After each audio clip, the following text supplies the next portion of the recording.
बाळासाहेबांच्या तमाम शिवसैनिकांना, तुमच्या ह्या अनिश गाढवेचा, बाळासाहेबांच्या लहानशा शिवसैनिकाचा आणि शिवसेनेच्या प्रवक्त्याचा मानाचा जय महाराष्ट्र.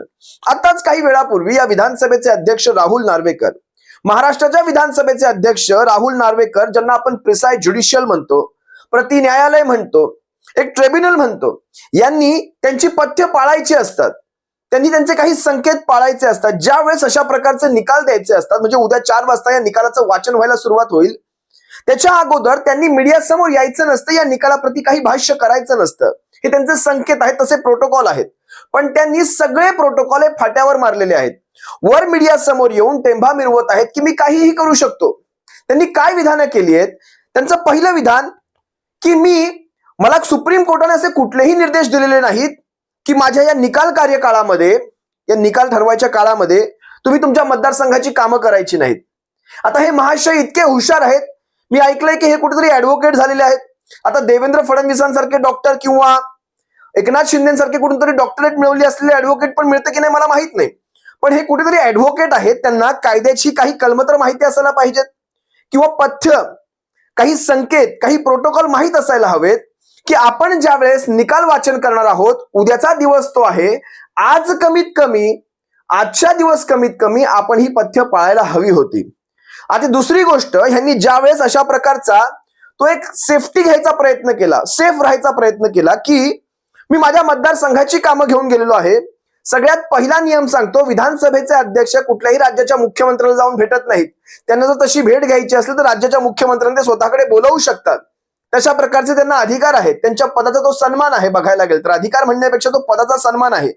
पण तसं कुठलंही काम न करता, कुठलीही फोनवर चर्चा न करता, आज जाणीवपूर्वक विधानसभेच्या अध्यक्षांनी, ज्यांना आरोपीच्या पिंजऱ्यात आपण ठेवलेलं आहे, शिवसेनेने ठेवलेलं आहे, त्यांची भेट घेऊन, कित्येक तासांची भेट घेऊन बाहेर पडल्यानंतर पुन्हा मीडिया समोर आपली बेताल वक्तव्य केलेली आहेत. त्यांनी काय सांगितलंय? ज्यावेळेस मीडियाने त्यांना छेडलं की उद्धव साहेबांनी अशा प्रकारचे तुमच्यावर आरोप केलेले आहेत, त्यांनी बघा त्यांचा निर्णय आजच खऱ्या अर्थाने देऊन टाकलाय. निर्णय उद्या होणारच नाही, आज मीडिया समोर निर्णय झालेला आहे. निर्णय असा सांगतो, माझा निर्णय हा कायद्याला धरून आहे.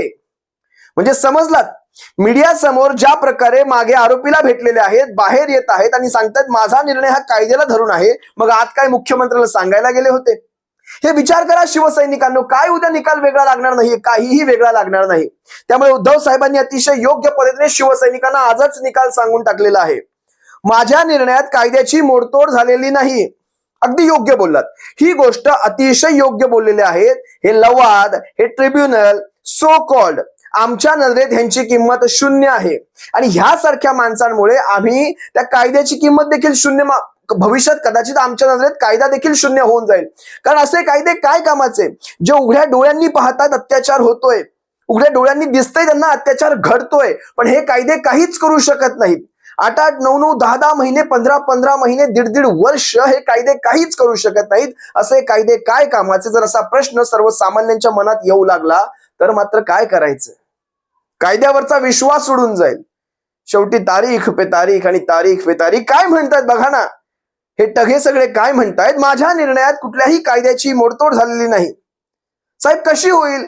तुम्ही अगदी कायद्यांमध्ये ऍडजस्ट करून बसवणार आहात त्या निकालाला. अगदी तंतोतंत फटीमध्ये बरोबर निकाल ऍडजस्ट बसवणार. म्हणजे मला तो किस्सा आठवतो यांचा, नरसिंहांचा. ज्यावेळेस भक्त प्रल्हादाच्या वडिलांनी हिरण्यकश्यपाने त्या खांब्याला लाथ मारली, ते म्हटले याच्यात आहे का तुझा देव? ते म्हणते हो, याच्या खांब्यात आहे. त्याने लाथ मारली, नरसिंह बाहेर आले. त्यांनी भक्त प्रल्हादाच्या वडिलांना, हिरण्यकश्यपला आपल्या मांडीवर घेतलं आणि त्याला ते आपल्या नखांनी फाडून मारून टाकलं. वरदान काय होतं बघा ना. वरदान असं होतं, ना अस्त्राने ना शस्त्राने, ना आकाशात ना पाताळात, ना घराच्या आत ना घराच्या बाहेर, ना मानवाने ना दानवाने ना प्राण्याने, कुणानेही तुझी हत्या होणार नाही. ना सकाळी ना सायंकाळी. अशा सगळ्या गोष्टींना तिथे पाळलं गेलं. ना जमिनीवर ना आकाशात ना पाताळात, ते होते मांडीवर. ना माणसाने ना प्राण्याने ना दानवाने. आता शरीर माणसाचं, चेहरा सिंहाचा, दानवही नाही ना मानवही नाही, अस्त्र नाही ना शस्त्र नाही, नख, सकाळी नाही ना रात्री नाही, बरोबर मध्यान्हाच्या वेळेत. अगदी सगळी पथ्य पाळली गेली. म्हणजे हिरण्यकश्यपला जो काही वरदान मिळाला होता, त्या वरदानामध्ये त्या वरदानाचा भंग न करता देवाने, भगवान विष्णूंनी, म्हणजे देवांचाही अपमान नाही केला. तुमचं वरदान मी कुठेही कापलेलं नाही, तुमच्या वरदानामध्ये बसवलं गेलं. हा मृत्यू हा बसवला गेला आणि त्याचं पोट फाडून त्याला मारून टाकलं. अगदी इथे असंच झालेलं आहे. हा निर्णय अशा प्रकारे बसवला जाणार आहे जेणेकरून कुठल्याही कायद्याचा भंग दाखवताच येणार नाही. पण लक्षात घ्या, जर तुमचे ज्यांना कोणी तुम्ही पगारी ठेवला आहे ना, ते खऱ्याचं खोटं करून सिद्ध करण्यासाठी, त्याच्याही पलीकडे जाऊन लाखो माणसं अशी आहेत ज्या खऱ्याला खरं सिद्ध करण्यासाठी तिथे तत्पर आहेत. त्यामुळे ठीक आहे, सन्माननीय मुख्यमंत्र्यांना कदाचित हे नियमच निर्णयच दाखवून आलेले असावेत, कुणाच ठाऊक, माहित नाही आम्हाला काही. मला कोर्टाने कुठेही सांगितलं नाही निकाल प्रक्रियेच्या दरम्यान तुम्ही तुमच्या मतदारसंघाची कामे बंद ठेवायची. साहेब, आम्ही मूर्ख नाही आहोत. बरोबर निकालाच्या एक दिवस अगोदर तुमच्या भेटी होतात आणि प्रोटोकॉल प्रमाणे तुम्हाला भेटणं हे बसत नाही तुमच्या प्रोटोकॉलमध्ये, तरी देखील तुम्ही भेटून येतात. स्पष्ट झाला निकाल. शिवसैनिकांनो, आजच निकाल लागलेला आहे. एक दिवसाच्या अगोदर जशी यांच्या भेटी होतात त्यामध्ये हा निकाल स्पष्ट झालेला आहे. आता आणखी यांनी एक वक्तव्य केलं, ज्यांनी हे आरोप केले आहेत ते बिनबुडाचे आहेत. म्हणजे उद्धव साहेबांनी जे आरोप केले की हे न्यायाधीश कसे काय भेटू शकतात, हे बिनबुडाचे आरोप आहेत. म्हणजे ज्या अर्थाने त्यांनी सन्माननीय मुख्यमंत्र्यांना सन्माननीय हा शब्द वापरतात, वारंवार शब्द वापरतात, सन्माननीय महाराष्ट्राच्या मुख्यमंत्र्यांना मी का भेटतोय, त्या सन्मानामध्येच उद्याचा निकाल स्पष्ट झालेला आहे शिवसैनिकांना. त्यामुळे वेगळ्या अपेक्षा नाहीत. ज्या प्रकारे नार्वेकर हे सगळं सांगत आहेत, माझ्यावर प्रेशर टाकण्याची ही नवी टॅक्टिक्स त्यांना वाटत आहे. म्हणजे अशा प्रकारचे आरोप करून आपण ह्यांच्यावर प्रेशर टाकतोय की काय, हा प्रेशर टाकण्याचा एखादा नवा प्रकार आपण काढलाय की काय, अशा प्रकारची ज्यावेळेस ते वक्तव्य करतात, म्हणजे समोरच्या पार्टीला सांगतात की तुम्ही माझ्यावर प्रेशर टाकत आहात, याचा अर्थ समोरच्या पार्टीविषयी ह्यांच्या मनामध्ये किती सख्य आहे हे इथं उघड झालेलं आहे. आणि ज्यांना निकालाच्या एक दिवस अगोदर जाऊन भेटून येत आहेत त्यांच्या विषयी किती सख्य असेल हे तुम्हा सर्वांच्या समोर आहे, जगजाहीर आहे. आणि बघा, एक महत्वाचा इथे मुद्दा त्यांनी सांगितलाय, लीगल शब्द पहा बरं किती छान छान वापरतात, कारण हे काय, शेवटी ऍडव्होकेट नावाची पदवी आहे ह्यांच्याकडे. लीगल आणि सस्टेनेबल निर्णय मी देणार आहे. लीगल आणि सस्टेनेबल म्हणजे कायदेशीर आणि दूरपर्यंत टिकेल असा निर्णय मी देणार आहे. मला हे मजेशीर वाटलं. तुमचा दूरपर्यंतचा निर्णय मान्य सुप्रीम कोर्टात आम्ही किती टिकवतो हेच आम्हाला पाहायचंय आता. तुमचा हा दूरपर्यंतचा निर्णय, कारण शेवटी शेड्यूल 10 काय सांगतं, शेड्यूल 10 तुम्हाला सगळ्यात पहिली एक गोष्ट लक्षात घ्या, शेड्यूल 10 वन शॉट मध्ये 2/3 मान्य करतं. वन शॉट मध्ये 2/3 म्हणजे 2/3चा आकडा, 2/3 आमदार जर तुमचे एका बॅच मध्ये जात असतील तर तुम्ही शेड्यूल 10च्या अंतर्गत मर्ज होऊ शकता. इथे सर्वप्रथम 16 गेलेले आहेत आणि एक एक एक करून त्यांचा 2/3चा आकडा झालेला आहे आणि त्याला जवळपास कित्येक दिवसांचा वेळ गेलेला आहे. त्यामुळे शेड्यूल 10 हा इथे जागीच भंग झालेला आहे. ही गोष्ट स्पष्ट आहे.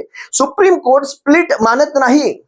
सुप्रीम कोर्ट स्पष्ट म्हणतं की जर 2/3 असेल मर्जर, 2/3 पेक्षा कमी असेल तर तुम्हाला अपात्रतेची कारवाई तुम्ही पात्र होता आणि 2/3 हा वन शॉट मध्ये असायला हवं. सुप्रीम कोर्टाचे निर्देश अतिशय स्पष्ट आहेत आणि त्यानंतर शेड्यूल 10 देखील अगदी स्पष्ट आहे. शेड्यूल 10 हे स्प्लिट मानतच नाही. 2 गट आम्ही मान्य करतच नाही.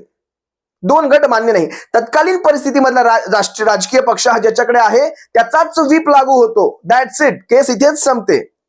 त्यामुळे लीगल आणि सस्टेनेबल हे किती टिकेल हा भविष्यात भाग राहिला. कारण मी आताच मुख्यमंत्र्यांना कदाचित निकाल सांगून आलो असेल, त्यांना म्हणायचं असेल, मला नाही माहिती काय आतमध्ये झालं त्या बंद खोलीआड.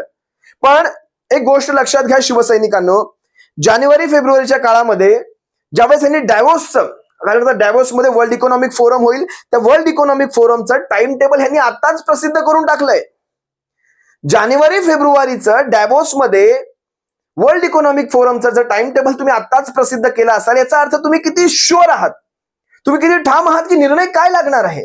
नाहीतर तुम्ही 2 महिन्यापुढचं टाइम टेबल डॅव्होस मध्ये कसं जाणार, कुठे जाणार, कधी राहणार, कोण, म्हणजे ह्या सगळ्या गोष्टींचं टाइम टेबल तुम्ही आताच कसं लावू शकता. त्यामुळे निकाल हा अतिशय सुस्पष्ट आहे आणि तो आजच लागलेला आहे. वेगळ्या निकालाची कुणीही अपेक्षा करू नये आणि आज हा निकाल माझ्या मते तरी फुटलेला आहे हे मात्र नक्की आहे. त्यामुळे उद्या 4 वाजताच्या त्या वाचन कार्यक्रमामध्ये ज्याला कोणाला रस असेल त्याने तो पाहावा.